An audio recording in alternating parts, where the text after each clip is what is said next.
Cricket ಜಗತ್ತಿನ interesting ಸುದ್ದಿಗಳನ್ನು ಈ ವಿಡಿಯೋದಲ್ಲಿ ಹೇಳ್ತೇನೆ. ನಾನು ಶಾಂತ. ನೀವು ಸುದ್ದಿಯಾನದ ಸಬ್ಸ್ಕ್ರೈಬರ್ ಆಗೋದಕ್ಕೆ ಮರಿಬೇಡಿ. ನ್ಯೂಜಿಲೆಂಡ್ನ ಮಾಜಿ ಕ್ರಿಕೆಟಿಗ ಬ್ರೆಂಡನ್ ಮೆಕ್ಲಮ್ ಇಂಗ್ಲೆಂಡ್ ಟೆಸ್ಟ್ ತಂಡದ ಕೋಚ್ ಹುದ್ದೆಗೆ ರಾಜೀನಾಮೆ ನೀಡಿದ್ದಾರೆ. 2012ರಲ್ಲಿ ಇಂಗ್ಲೆಂಡ್ ಟೆಸ್ಟ್ ತಂಡದ ಮುಖ್ಯ ಕೋಚ್ ಹುದ್ದೆಗೇರಿದ ಮೆಕ್ಲಮ್ ಟೆಸ್ಟ್ ಕ್ರಿಕೆಟ್ನಲ್ಲಿ ಹೊಸ ಕ್ರಾಂತಿಯನ್ನೇ ಸೃಷ್ಟಿಸಿದ್ರು. ಟೆಸ್ಟ್ ಕ್ರಿಕೆಟ್ಗೂ ಕೂಡ ಹೊಡಿಬಡಿ ಆಟವನ್ನ ಪರಿಚಯಿಸಿದ ಮೆಕ್ಲಮ್ ತಮ್ಮ 14 ವರ್ಷದ ಪಯಣಕ್ಕೆ ಅಂತ್ಯ ಹಾಡಿದ್ದಾರೆ. ಇಂಗ್ಲೆಂಡ್ ಕೋಚ್ ಬ್ರೆಂಡನ್ ಮೆಕ್ಲಮ್ ಅವರನ್ನ ಟೆಸ್ಟ್ ಕೋಚಿಂಗ್ ಹುದ್ದೆಯಿಂದ ವಜಾಗೊಳಿಸಿದ ಬೆನ್ನಲ್ಲೇ ಆ ಸ್ಥಾನಕ್ಕೆ ಯಾರು ಬರ್ತಾರೆ ಎನ್ನುವಂತ ಕುತೂಹಲ ಹೆಚ್ಚಾಗಿದೆ. ಮೆಕ್ಲಮ್ ನಿರ್ಗಮನದಿಂದ ತೆರವಾಗಿರುವಂತ ಪ್ರತಿಷ್ಠಿತ ಸ್ಥಾನಕ್ಕೆ ಕನ್ನಡಿಗ ರಾಹುಲ್ ದ್ರಾವಿಡ್ ಅವರ ಹೆಸರು ಮುಂಚೂಣಿಯಲ್ಲಿದೆ. ಆಶೆಸ್ ಸರಣಿಯನ್ನ ದೃಷ್ಟಿಯಲ್ಲಿಟ್ಟುಕೊಂಡು ಇಂಗ್ಲೆಂಡ್ ಕ್ರಿಕೆಟ್ ಬೋರ್ಡ್ ಶೀಘ್ರದಲ್ಲೇ ಹೊಸ ಕೋಚ್ ಹೆಸರನ್ನು ಅಂತಿಮಗೊಳಿಸಲಿದೆ.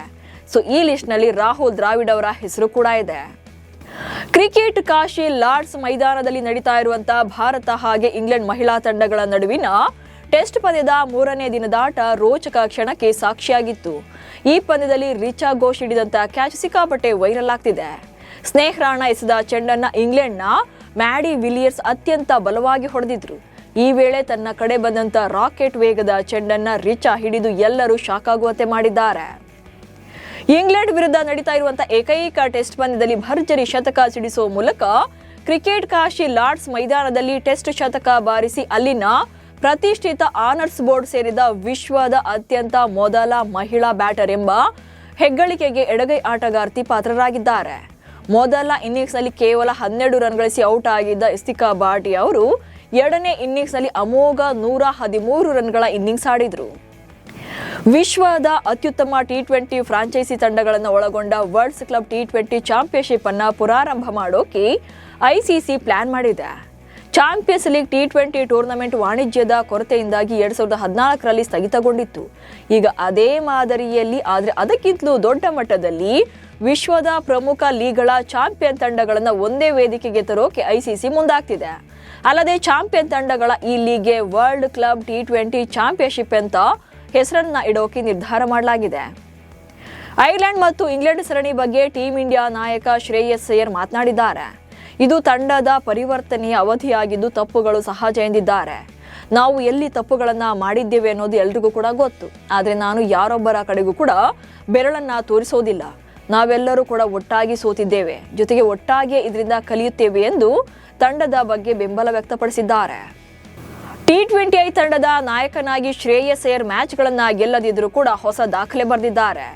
ಶ್ರೇಯಸ್ ಅಯ್ಯರ್ ಮುನ್ನಡೆಸಿದ ಐರ್ಲೆಂಡ್ ವಿರುದ್ಧದ 2 ಪಂದ್ಯ ಹಾಗೆ ಇಂಗ್ಲೆಂಡ್ ವಿರುದ್ಧದ 5 ಪಂದ್ಯ ಸೇರಿ ಟೋಟಲ್ ಆಗಿ 7 ಪಂದ್ಯಗಳಲ್ಲೂ ಕೂಡ ಟಾಸ್ ಗೆದ್ದಿದ್ದಾರೆ.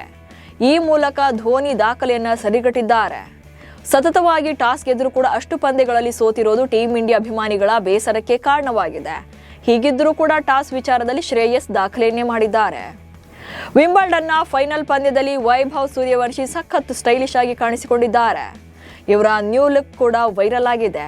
ಈ ಬಗ್ಗೆ ವೈಭವ್ರನ್ನ ಕೇಳಿದಾಗ ನಾನು ಏನನ್ನು ಕೂಡ ಮೊದಲೇ ಪ್ಲಾನ್ ಮಾಡಿರಲಿಲ್ಲ, ಸಿಕ್ಕಿದ್ದನ್ನ ಧರಿಸಿದೆ. ಆದ್ರೆ ಅಭಿಷೇಕ್ ಶರ್ಮಾ ಅಣ್ಣ ನನ್ನನ್ನ ರೆಡಿ ಆಗೋಕೆ ತುಂಬಾ ಸಹಾಯ ಮಾಡಿದ್ರು ಎಂದು ನಗುತ್ತಾ ಉತ್ತರ ಕೊಟ್ಟಿದ್ದಾರೆ. CSK ತಂಡದ ಮುಖ್ಯ ಕೋಚ್ ಹುದ್ದೆಯಿಂದ ಸ್ಟೀಫನ್ ಫ್ಲೆಮಿಂಗ್ ಕೆಳಗಿಳಿದಿದ್ದಾರೆ. ಈ ಮೂಲಕ ಸ್ಟೀಫನ್ ಫ್ಲೆಮಿಂಗ್ ಅವರ 17 ವರ್ಷಗಳ CSK ಪ್ರಯಾಣ ಕೊನೆಯಾಗಿದೆ. ಕೋಚ್ ಹುದ್ದೆಯಿಂದ ಫ್ಲೆಮಿಂಗ್ ಕೆಳಗೆ ಇಳಿದಿದ್ದರಿಂದ ಅವರ ಬದಲಿಗೆ MS ಧೋನಿ ಅವರೇ ಕೋಚ್ ಆಗಿ ಬರಬಹುದು ಎನ್ನುವಂತಹ ಚರ್ಚೆಗಳು ನಡೀತಾ ಇದೆ. IPL ಸೀಸನ್ 19ರಲ್ಲಿ ಧೋನಿ ಒಂದೇ ಒಂದು ಪಂದ್ಯವನ್ನು ಕೂಡ ಆಡಿರಲಿಲ್ಲ. ಹೀಗಾಗಿ 2027ರ IPLನಲ್ಲಿ CSKಗೆ ಧೋನಿ ಅವರೇ ಕೋಚ್ ಆಗಬಹುದು ಎನ್ನಲಾಗಿದೆ. ಮಹಾರಾಜ ಟ್ರೋಫಿ KSCA T20 2026ರ ರೋಚಕ ಫೈನಲ್ ಪಂದ್ಯದಲ್ಲಿ ಕಲ್ಯಾಣಿ ಬೆಂಗಳೂರು ಬ್ಲಾಸ್ಟರ್ಸ್ ವಿರುದ್ಧ ಶಿವಮೊಗ್ಗ ಯೋಧಾಸ್ ಅದ್ಭುತ ಪ್ರದರ್ಶನ ನೀಡಿ 4 ವಿಕೆಟ್ಗಳ ಜಯ ಸಾಧಿಸಿದ್ದಾರೆ. ಬೆಂಗಳೂರು ಬ್ಲಾಸ್ಟರ್ಸ್ ನಿಗದಿತ 20 ಓವರ್ಗಳಲ್ಲಿ 8 ವಿಕೆಟ್ಗಳನ್ನು ಕಳ್ಕೊಂಡು 185 ರನ್ಗಳನ್ನ ಸೇರಿಸಿದ್ರು. ಆದರೆ ಈ ಸವಾಲಿನ ಗುರಿಯನ್ನ ಬೆನ್ನಟ್ಟಿದಂತ ಶಿವಮೊಗ್ಗ ಯೋಧಾಸ್ ತಂಡ 19.4 ಓವರ್ಗಳಲ್ಲಿ 6 ವಿಕೆಟ್ ಅನ್ನ ಕಳ್ಕೊಂಡು ಈ ಟಾರ್ಗೆಟ್ ಅನ್ನ ರೀಚ್ ಆಗೋ ಮೂಲಕ ಚಾಂಪಿಯನ್ ಪಟ್ಟ ಅಲಂಕರಿಸಿದ್ದಾರೆ. ಇವೆಷ್ಟು ಇವತ್ತಿನ ಕ್ರಿಕೆಟ್ ಬಗೆಗಿನ ಸುದ್ದಿಗಳು. ನಮಸ್ಕಾರ.